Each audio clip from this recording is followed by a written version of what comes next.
Welcome to the Mom Needs a Moment podcast. We're your hosts, Chrissy and Cindy, co-founders of Her Health Collective. We are two moms obsessed with revolutionizing the way moms take care of themselves. We are so glad you're here. Let's dive in. We are beginning where our previous episode left off. We're having a conversation with Dr. Karen Sheffield-Abdullah. Dr. Karen is diligently working to find answers to why the number of Black and brown women dying due to pregnancy and childbirth-related complications continues to rise, even though we have decades of research. Currently, Black and brown women have twice the rate of preterm birth and death compared to white women. Dr. Karen considers herself a stress and anxiety researcher. She's an assistant professor at UNC Chapel Hill. She's a certified nurse-midwife, mindfulness instructor, a wife, mother of 4, and a plant lover.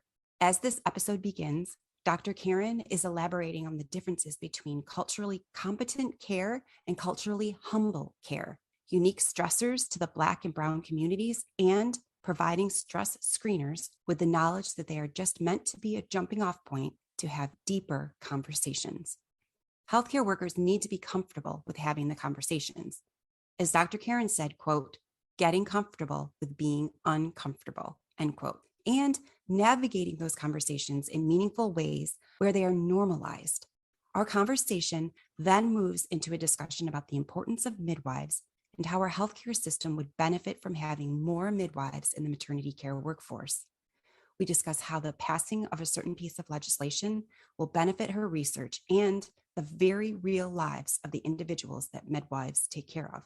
We also talk about how incorporating stress management into models of women's healthcare will ultimately lead to highly beneficial outcomes for Black women in America. Without further delay, here's our conversation with Dr. Karen Sheffield-Abdullah. Well, and I also think that if we start with humility, I think the client or the patient can appreciate that. And so if you're entering the room, you're entering the conversation from a place of, I don't know everything. I don't have all the answers, but I'm willing to listen and I'm willing to learn. How might I? Right? So I don't think that I can ever say that I am competent in the indigenous culture and Native American culture, Asian culture, but I can be humble to understand that. And I think as clinicians, as healthcare providers, as the healthcare team is providing care for populations that are marginalized, overlooked, underserved, devalued, not listened to, we have to be able to show up and do our work, do the reading, read Killing the Black Body, read Medical Apartheid, do the work of understanding medical racism. Look at Henrietta Lacks, look at J. Marion Sims, look at Tuskegee Airmen, look at eugenics. Understand why there is medical mistrust and distrust by certain communities when they enter into the healthcare, arena. Another thing that Black women said to me is, it's very hard for me to develop trust. And once I develop that trust, if I'm vulnerable enough to tell you I've had a bad day, something's happening with me regarding maybe I do feel some depressive symptoms or I feel some anxiety. Now I have to worry about whether or not you're going to call CPS on me and whether or not they're going to show up and take my baby. That is what's going through their minds. That's what's present. That's what's salient. That's what's real to their lived experience. And so really understanding how we approach that conversation in a way that engenders trust and transparency and understanding shared decision-making, informed consent, not just doing things because it's what we do, ordering up tests and they don't know what tests we're ordering until they get results and they're like, wait, I didn't even know you did that. So really wanting to have meaningful conversation, normalizing conversation surrounding mental health, and also having conversations surrounding Black women are absolutely hearing in mainstream media with Serena Williams, right? Talking about her outcome, right? With blood clots in the postpartum period and her postpartum depression. Beyonce talking about her experience. Allison Felix talking about her experience. Really thinking about the fact Black women are Googling this stuff. And so they're like, I'm at 3 to 4 times the chance of dying, right? I have twice the rate of preterm birth and low birth weight. I'm at increased risk for developing hypertensive disorders of pregnancy, or diabetes. That's stressful to spend your time during pregnancy worrying about which of these things could happen. And in my most recent study, what we're hearing is, which I hadn't been hearing prior, a lot of Black individuals are saying, I just wanted to live. I was just hoping I would make it. I was just hoping I was going to live. And I was having conversations with my partner. If you have to choose between me and the baby, choose the baby. And what I would elevate here is I don't think every community is having to have that type of conversation. Absolutely not. When you're navigating in very real ways, your own mortality just based on pregnancy, that's sobering. And so how do we make meaningful change? In my work, I want to shift the conversation. And what you're hearing is educating, advocating, having individuals understand what's happening during their pregnancy, what is okay, what is not okay, shared decision-making, informed consent, all those things that I already mentioned, but also addressing their mental health so that they can be equipped with stress management skills, coping skills, resilience skills, because it is inevitable that we are going to be met with microaggressions, macroaggressions, gaslighting throughout the pregnancy, prior to the pregnancy, throughout the pregnancy, after the pregnancy, across the life course. So how do we think about normalizing that conversation? And that's my work. That is my work, honestly, and doing it in ways that is respectful, intentional, and led by the community, for us, by us, with us. I want to know what they say is important for them. I can pontificate from my silo as an academician as to what I believe the proper intervention or program is to alleviate their stress. But how about I ask them? And that's what I'm inviting clinicians to do. Ask the question, how can I best take care of you during this pregnancy? What are some of the things that are coming up for you? Such powerful questions. Getting curious, for sure. Getting curious, absolutely. Back in September, so this would have been September 2022, Chrissy and I traveled to Washington, D.C. and participated with an organization called Mom Congress. And they are an organization that focuses on lobbying with other organizations on multiple issues facing mothers. And they address the most pressing policy issues of motherhood. Among some of the many things that you were discussing, mental health, maternal mental health, another piece of the legislation we were trying to get passed was Midwives for Moms Act. And in summary, this bill, quote, will increase the numbers of midwives educated in the United States and will support the education of a more culturally diverse maternity care workforce. Prioritization will be given to programs that seek to increase racial and ethnic representation and those who agree to serve in a health professional shortage area. So some of the benefits of this bill passed would essentially improve maternity care outcomes for mothers and babies, and also reduce maternity care costs for families, state, federal governments by expanding educational opportunities for CNMs, which are certified nurse-midwives, certified midwives, and certified professional midwives, CPMs. As far as we know, the bill has not yet passed. Let's talk about this a little bit. Will you please share with us how a bill like this would benefit your research? And from your perspective as a midwife, can you talk about the importance of midwives and how our healthcare system would or would not benefit from having more midwives in the maternity care workforce?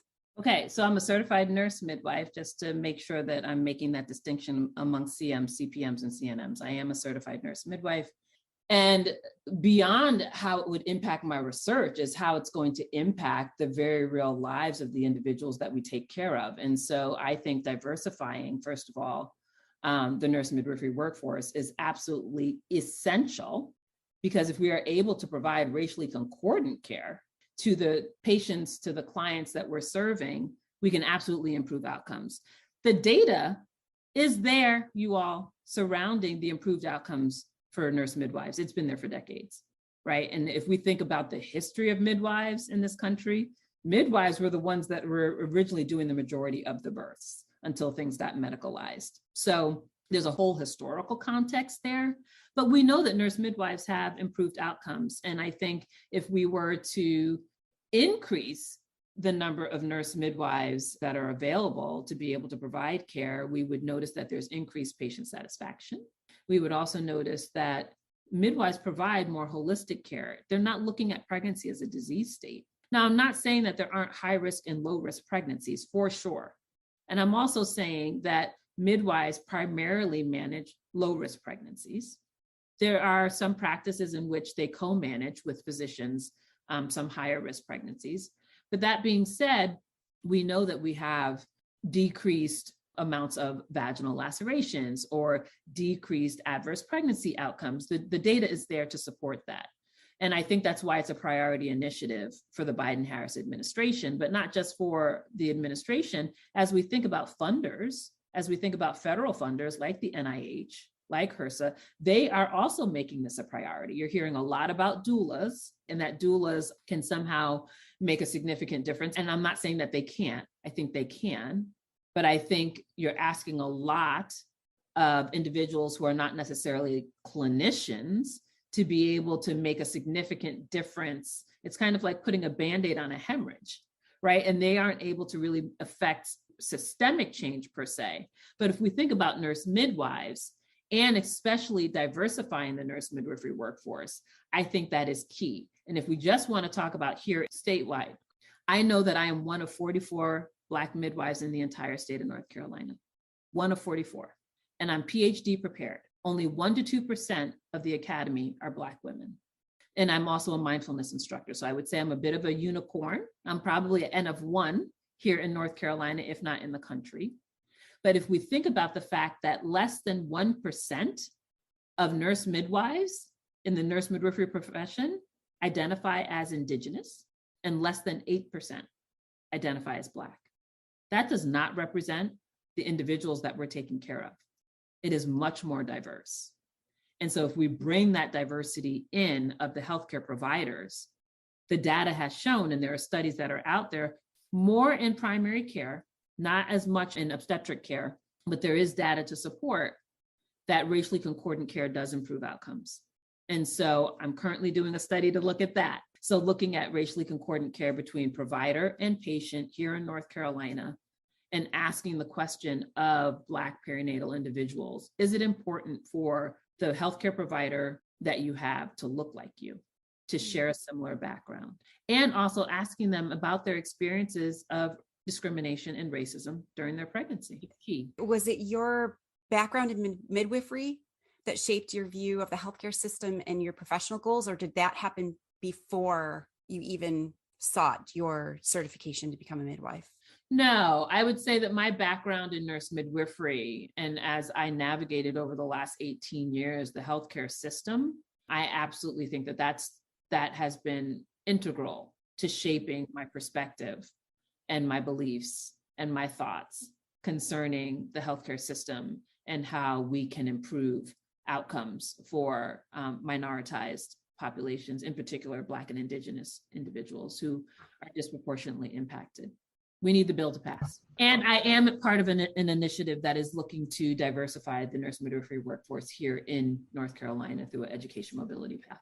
I won't say more than that, but we just submitted a grant for that. Speaking about your research and your work, you specifically look at the biopsychosocial benefits of self-compassion, mindfulness, and other mind-body therapies as supplemental care to conventional treatments that we're used to seeing when we're in a hospital or doctor setting. It is your aim to facilitate the development of culturally relevant interventions to reduce disparities in stress-related adverse outcomes and provide a platform to guide successful models of women's healthcare that incorporate stress management and improve wellness across the lifespan. What does that look like? What does the stress management, what does the self-compassion, mindfulness, and mind-body therapies look like in practice? And what are the results that you're seeing through your research? Yeah, that's a really great question. So if we think about stress and perinatal mood and anxiety disorders, also known as PMADs, We know that actually Black women are impacted by PMADs more than our white counterparts. And so that's really important to address in this community. I also want to mention, because sometimes I think it gets overlooked, but these disparities persist despite socioeconomic status and educational status. So a college-educated Black woman will have a worse outcome than a high school educated white woman.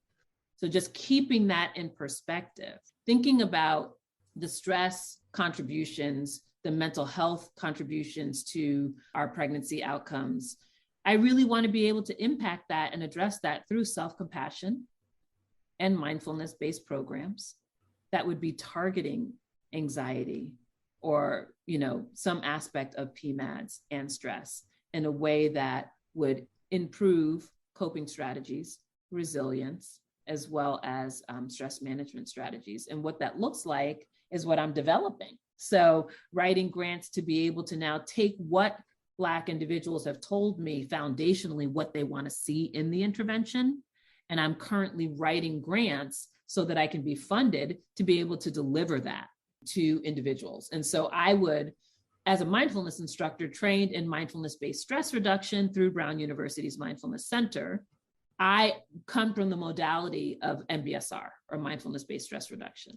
But the self-compassion piece, there is mindful self-compassion developed by Kristen Neff and Christopher Germer, which I am also very interested in. And so it's a marriage, if you will, of those two kind of modalities or programs or schools of thought, and then culturally adapting it so that it resonates with Black individuals.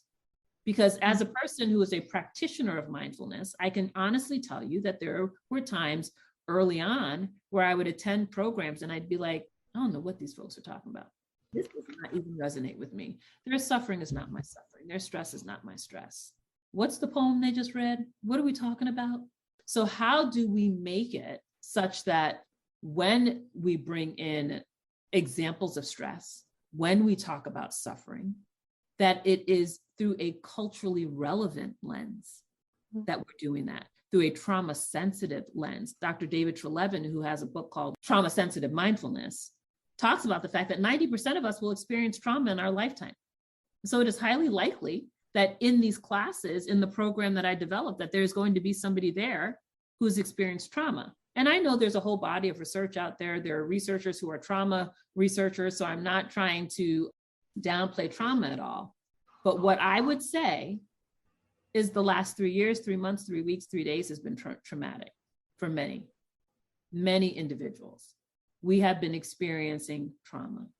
And so really thinking about that as we provide the program, as we think about providing mindfulness through this lens of trauma sensitivity and cultural relevance that will resonate with them such that they'll say, oh, they get it, they get me. This makes sense. I feel seen, heard, and valued. And that is absolutely one of the things that is paramount to the work that I do through my company with Dr. Karen LLC.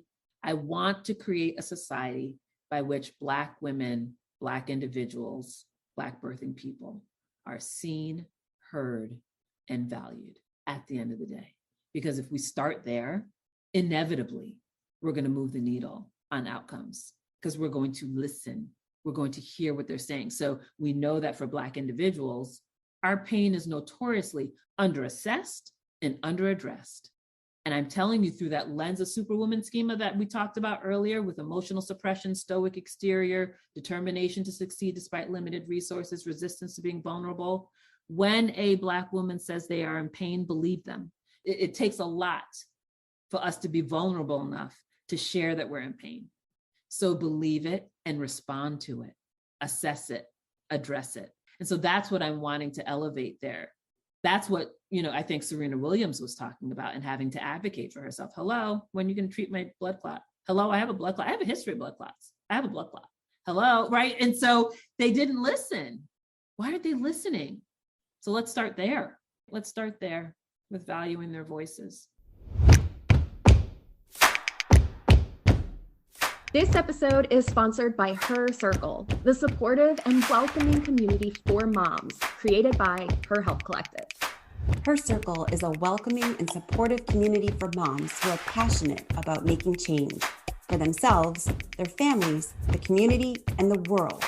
Together, this village of women are revolutionizing the way moms take care of themselves.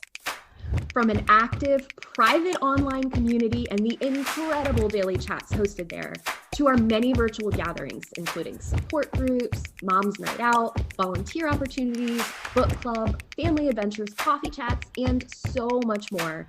We love providing moms the chance to connect and create authentic relationships with one another. The network of experts in Her Circle are a phenomenal resource and provide great learning experiences for moms on topics ranging from women's health to parenting. We cover the issues that matter to moms the most, from virtual expert Q&As to one-on-one wellness minute consultations and support groups. We are committed to getting moms in front of the information, experts, and support they need most. To learn more about Her Circle, head to www.herhealthcollective.com/her-circle. We have a limited number of spaces and the doors only open a few times a year. So be sure to add your name to the no obligation waitlist so you are the first to know when the doors officially reopen.